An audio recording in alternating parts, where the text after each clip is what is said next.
The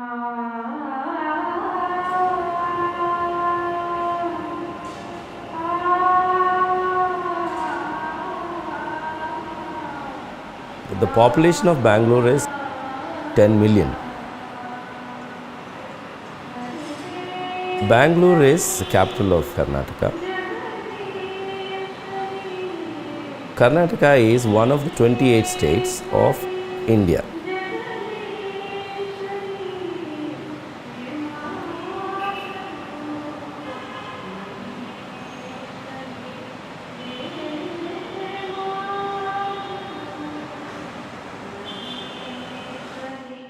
We are located in Bangalore, and outskirts of Bangalore, we are running a school.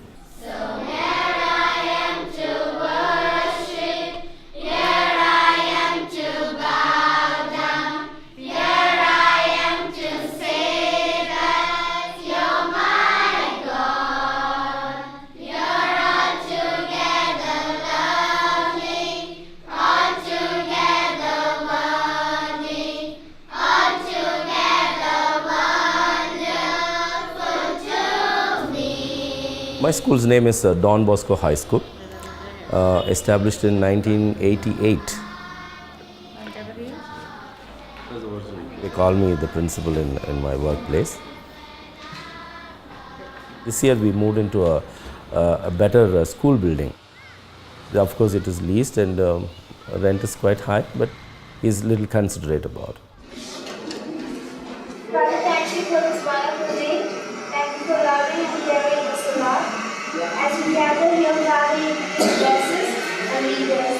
In the mighty and precious name of our Lord and our Savior, Lord Jesus Christ, we pray. Mr. Srinivas sir, he is our maths teacher, very good maths teacher. I like him a lot. Come closer to me. I like him a lot. Though he takes innumerable holidays, but he matches, somehow he finishes all the things. Yes or no, children? Yes, sir. And you like him? Yes, sir. Don't. You like him? Yes, sir.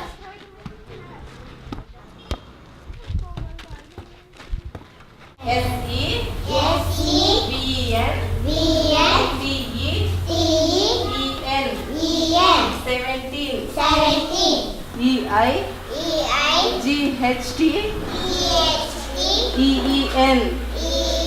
18. We came across the computer room. It's a beautifully set up place, but the computers are pretty old. To see here the children, it's a school, they have no internet, and so we asked Richard, what is that we can do? The computers were in a very pathetic condition. Here we have all the rooms and we have a separate computer room too. We have good computer teachers too, but only we do not have the computers. We feel that if there is at least about 5-6 laptops, if we get it, and to erect the required furniture, it will be wonderful for us. And Kavya, how many are there in your family? Small family, sir. My grandmother, my mother, and 2 sisters. 2 sisters. All women.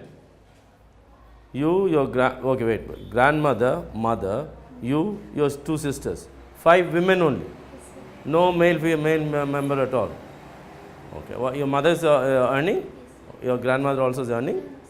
Only mother. Only mother is earning. Is that enough? I don't know, sir. You don't know. I see you in the evening, you are going that side with your sister for where are you going? Cow. To bring the cow. Okay. You have cows also at home. How many cows you have? 3. Where is your place? Gulbarga. And who all are there in Gulbarga? My mother and me, my sister, Sister, older sister, younger sister. younger sister. What about your father? He will work, but he will not give for us money. Yeah.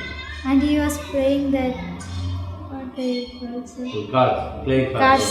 And he was playing Gambling. and gambling, and when my mother will keep in money in cupboard, that time when my mother will go to work, that time he will broke that and he will take that money and he used to play. And that people will come and they used to ask for us, give money. That time my mother was to say, we don't know which money. And your mother gave the money? No, sir. After it became like Unbearable. so much money it became, sir. After my mother complained to police station, Right. and after it's all right. It's all right. Now your father is okay. But he is not coming home at all. My mother is saying he is coming one day. That is his weakness, that he plays card and all. But father is a father. Okay, he loves you, he likes you. Very good. That type of an attitude you should have. Okay? Good. God bless you. Her name is Seema. When she was a 7-year-old, one fellow from her village, he was about to get into the bus in one particular town away from the village. And he was about to get into the bus and he saw this girl sitting in the bus. So he, out of curiosity, asked, where are you going? Who came with you? She said, no, I am going to Bombay. Bombay? With who? With your mother is taking. No. That uncle is taking me. He told me, come, we'll go to Bombay. I'm taking you to Bombay. Who is that uncle? No, he went to get some food for me. So he is gone. And he said, anybody came? Did you tell your mother? No, I didn't tell my mother. Then, because she doesn't have a father. Okay, so did you tell your mother? No, I didn't tell my mother. He came, he asked me, I said, good, it's good to go to Bombay. I want to see Bombay. And then, that fellow, he said, get on from the bus, I'll take you. And so they caught hold of the boy and they hit him and found out that, the boy was going to sell this girl to the brothels. And she was rescued. And the mother also did not know the magnanimity of this incident. And one of the pastors, he came and told another pastor here, a friend of mine, and he said, my God, what? You really do know that, when she goes to Bombay, that's the end of it, you cannot. Oh, yeah, okay. Then now that she's in the hostel, and the another hostel whom we are supporting, the mother says, please do not bring her because she's pretty. And, rape is a minimum crime there. Minimum crime. The rape is the minimum crime you can expect from them. So anything worse can happen. So she said, please do not bring her here.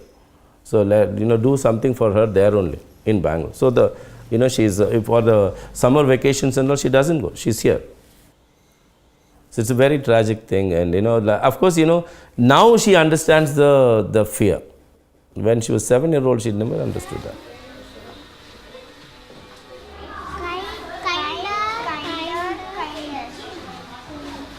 Aradhana and Amulya, they are sisters. Now they are in class 3 and class 1, but when they joined, they were in nursery section. Actually, the case was very, very pathetic. The mother was the only survivor for them, and she was the laborer in a construction site. And she had to carry the bricks to the top floor, and she had to take about 8 to 10 bricks in a basket. Okay, each brick will be around 4 kgs. She has to carry those 4 bricks on the basket over the steps to the 4th floor. The children, they were just playing near the site. They just saw the mother just fell off from the 4th floor.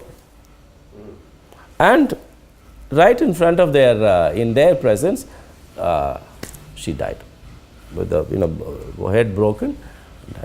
They couldn't understand what's happening. They knew that the mother was not well. Okay. So the hush of the matter, the building owner, what he did, immediately, he called for a funeral and all that.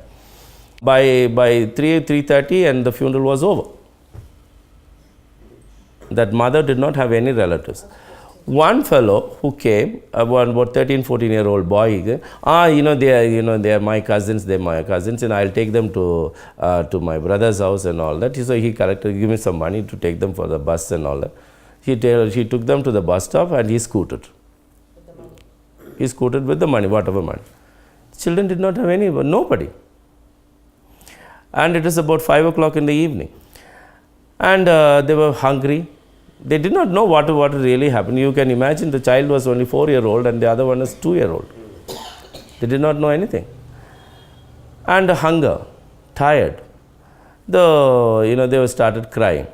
And these two went to a nearby temple, an old dilapidated temple there. So they were just crying. Around 6:30, a beat police came. And police are really very, atrocious fellows. And the way the small baby cried, it melted the policeman's heart. And he gave 10 rupees to the girl, get her something to eat. So this girl went and bought some biscuits. The policeman, you shouldn't sleep in the temple, but get out. Okay, she gave some biscuits and all that. Okay, so they slept in the temple only. Then again the next morning again, the young girl was hungry and she did not know what to do. And she was going here and there. Nobody wanted them. Around 8:30, 9 o'clock, around that time, the young girl's condition was very pathetic and the elder one couldn't tolerate this. So she thought, she could consume something so that she can end her life. She did not know what to do. So she saw that it was some painted, that room was painted. So she went and opened some dabba, the paint tins, and also found out some small, little bit of residues of the paint. So she started collecting the paint into a smaller tin, and she collected almost about 100 ml of different paints. So she wanted to drink it to end her life. Then she thought about her sister. We will give her the paint first and then let me take the paint. So she started giving the paint. She took 2-3 drops first and she wanted to give the paint to the sister. While she was giving, that is the time God really worked. One lady passed that side and she saw these girls, and what are you doing? She couldn't say anything. Sure. Will anybody give paint to the girl? No. Then she said, immediately she came to know that some passers-by and all, they said, this girl, these are orphans. So this lady took these children to the one pastor there near in Kolar. That pastor said, what can I do with these children? Anyway, I'll give them some food and shelter for 2 months, then we'll give them a better place. Then he found out Pastor Jacob, and he wanted to put them here. But he couldn't. Pastor also was wondering, how can I take? And he consulted me. Richard, you see, I can give shelter, but the education can you give? I said, definitely I'll give, no problem. So they joined our school, and of course they are staying there, and they are wonderful kids. There were 5 orphanage children studying in our school. When I went to the orphanages, they wanted to just give shelter, food, clothing. That's it. So that is the time, I thought, this is not the way to run an orphanage. They should be taken care of. Their education, not only food, shelter, their spiritual life. I want them to be good citizens. With good morality, good the basic education. We should have our own orphanage.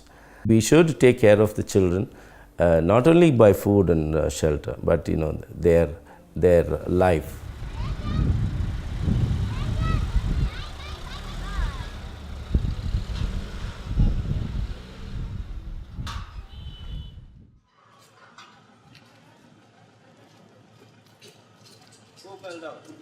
In this one.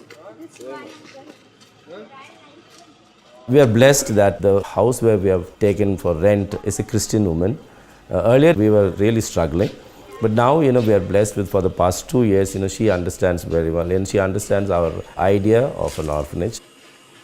If I'm not there, she takes care of the children. Sometimes some good food and all that. If she cooks, she shares with them. She is the one who is taking the children to the churches also. On Sundays, she brings the car. She takes the children to the church for the Sunday classes also. She makes them attend the class. That way that the spirituality is there. The caretaker herself, she is a born-again Christian. So, the prayer in the every day, daily prayer and all is wonderful. So we are blessed. It's not that I go and teach them nothing. We are really blessed for our children that they are good in spirituality. This girl Aruna, she is the eldest in that home. Her case also is very sad. The father didn't want her at all because of, he doubted the fidelity of his wife.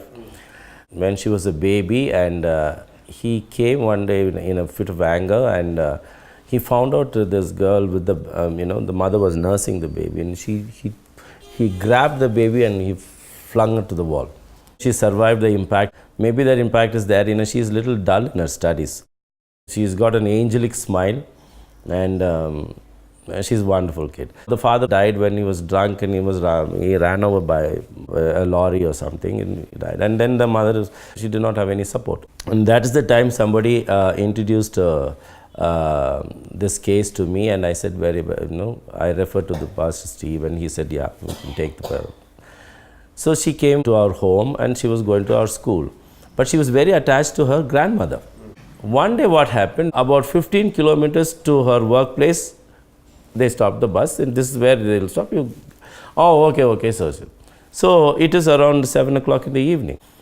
It was almost dark, and some fellows, those fellows were working in the sugarcane garden. So they were going that side for the harvest. So this lady said, can I come with you all? Because, come. So there were about 5-7 guys, and this lady got into the tractor, the trailer of the tractor she got into. They took her, and that's the last they could hear about her. Anna's grandmother was found in the sugarcane garden, and apparently she was raped and brutally murdered.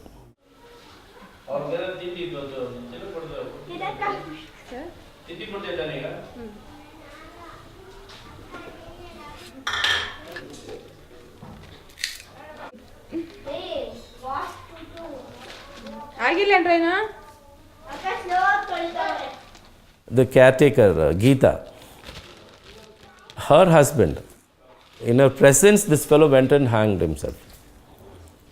And she says till today, he was possessed by devil. He went and hanged himself for the past about 3 years ago. And she did not have anybody. This lady there, she's a young widow, and these 2 children. What shall we do? Okay, so we took them. There is another girl, Rupa, this year's addition. She's the youngest. She is about 2.5 years old. Very fragile. She's got 2 younger sisters.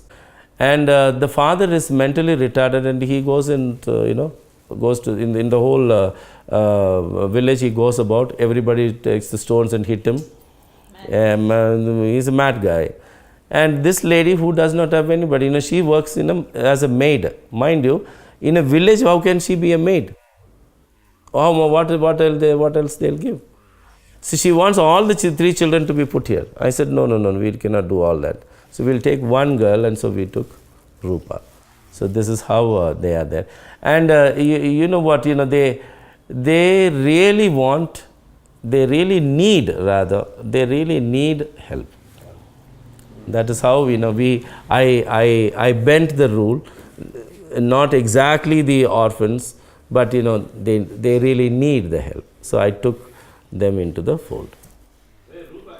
The other children are all from Bellary. It is about 8 hours journey from Bangalore. These children are Lombardi. These Lombardi tribes. They do not have anything. So the government has taken care of them. They have given a piece of land for them to, they have to learn agriculture and they have to support themselves. The government will not do anything else other than this. So they are, they are provided with a, piece of land which is non-agricultural land actually. So they have to make it into agricultural land. They have to work and they have to support them. So this is the background, and they really do not have anything. One pastor came and told me, said, "Do you take children for our home?" I said, "Yes." These children are there, and they deserve it. They deserve care, home, food, shelter, education. Government is not giving anything else. Then we cannot go and put the children into government schools too. I chose, actually there were about many cases that I chose, which is very, very what we call the poorest of the poor. From there I took the people. Gracie, she is the head of the Lombardi's daughter. Okay, but again, it's there it is a completely broken families. John, his mother is working in a field in a different district. So the father is is here, he is working as something. But the father, what happened, for some time he was there, and after that, he is absconded. And Gracie's family only looking after him.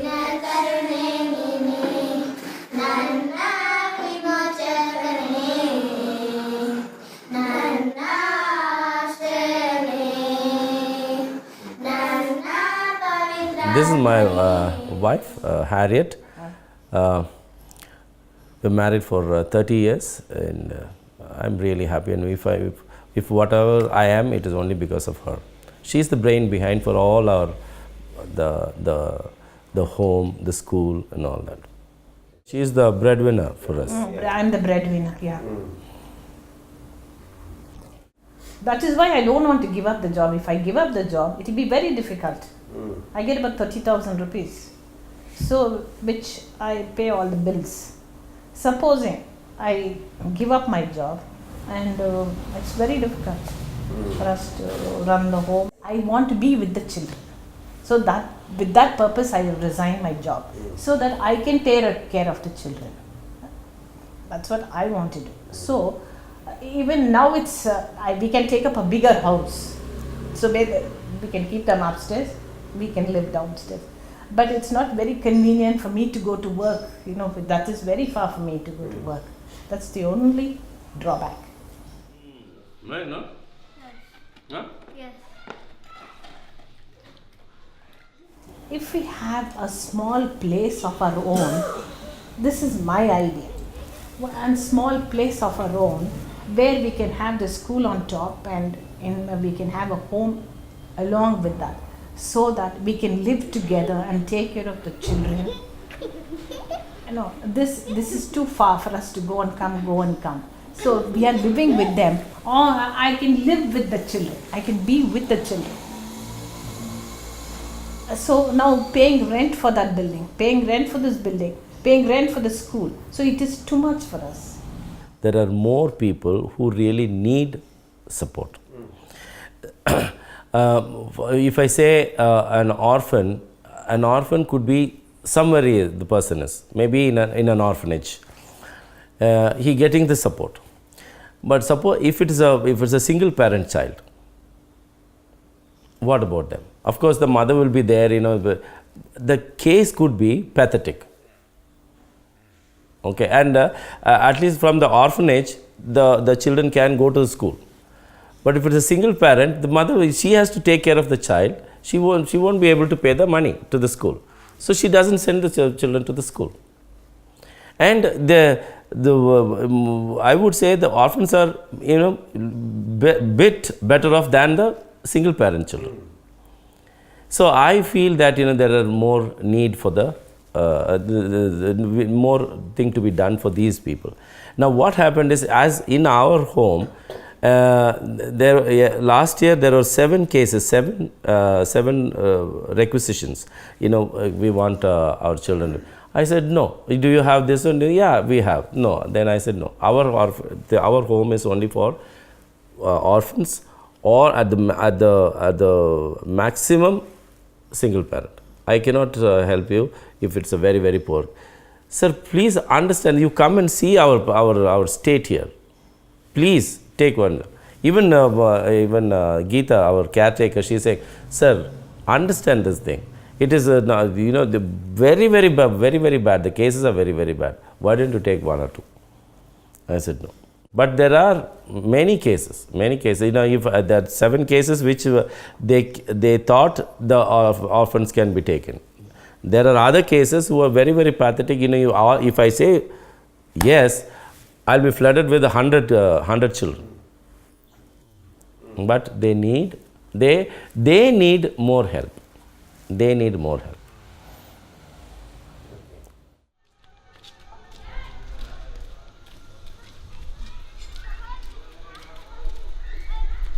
The first widow to when I stretched out our help is name is Jaya. In the church, when I was counseling, this lady came for counseling. She came. Somebody referred, go talk to her, sir. She's in the council. So she came, and I said, yes. What's your name? This, that. And then she said, yeah. Why? Okay, yeah. Tell me what you want.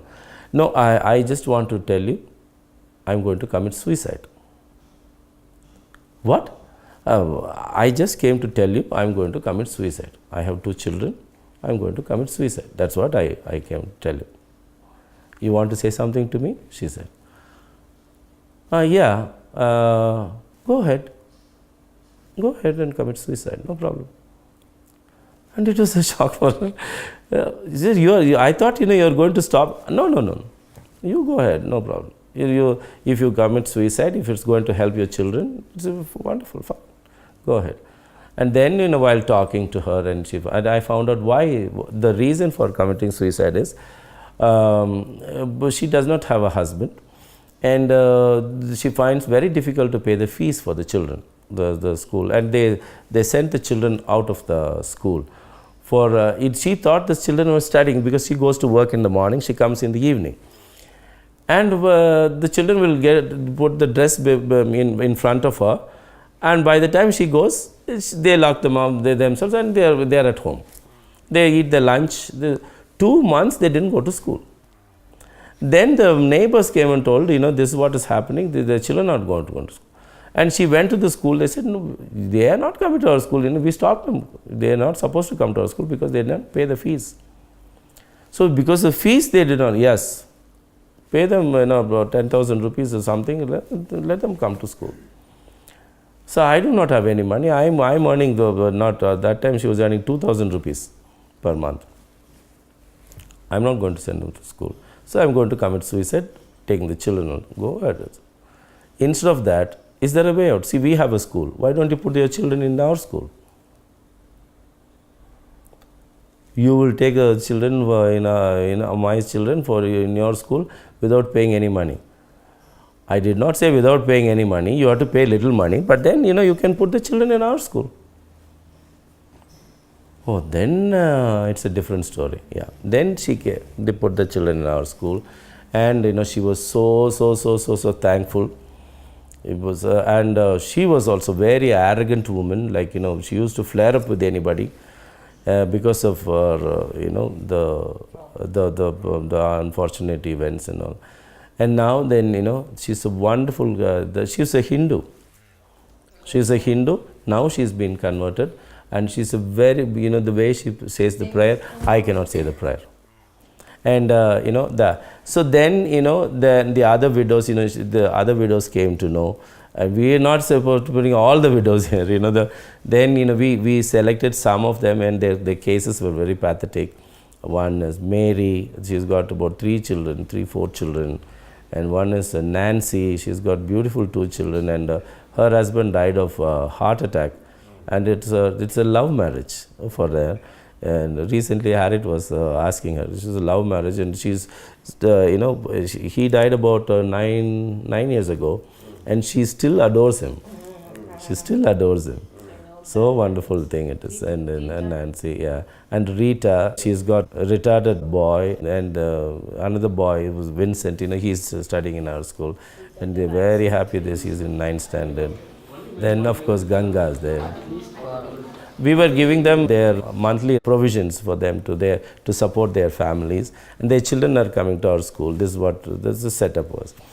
And they pray so well that, for that person is not well, this person is not well, for them, for the well-being of Pastor Stephen, for us. And when they pray, I used to wonder if God cannot listen to these prayers. I think God cannot listen to any other prayers. Such wonderful prayers, in the sense down-to-earth prayers from the heart. It is. That's how, it's a wonderful ministry we are doing that. That's what God is asking, give me your first love. Right? When we give first love, everything else becomes secondary. And so we praise Him and we worship Him. And so when you wake up, we thank God for giving us one more new day that we can live. Isn't it? And so we thank Him and we praise Him with joyful heart. And that's what the scripture says. This is the day that the Lord has made. Let us rejoice and be glad in Him. Yeah? So that's what will give you blessings. And when you grow up, when you become adult, and when you marry, when you have children, you teach them the same thing. Happy? Yes, sir. That's good. So musical instruments. Happy? Yes, sir. The gap between the rich and the poor is so vast, and the rich are monopolizing on the poor, and so the poor are growing poorer and poorer, and that's why the orphans and the poor people and the need is so vast here. What we are doing here is really a drop in the ocean, and the people that we are helping is a bare minimum that we can do because of the resources that we have started with. In our ministry that we are ministering to nearly 60 boys and girls. Some of them are total orphans, some of them are single parent, and some of them have parents, but their cases are so critical, and that's how we have taken them into the orphanages. We should thank God that He has given us another day in our life and for keeping us alive. So here I am to worship, here I am to bow down, here I am to say that You're my God. You're altogether lovely, altogether worthy, altogether wonderful to me. When there is love, automatically the child learns.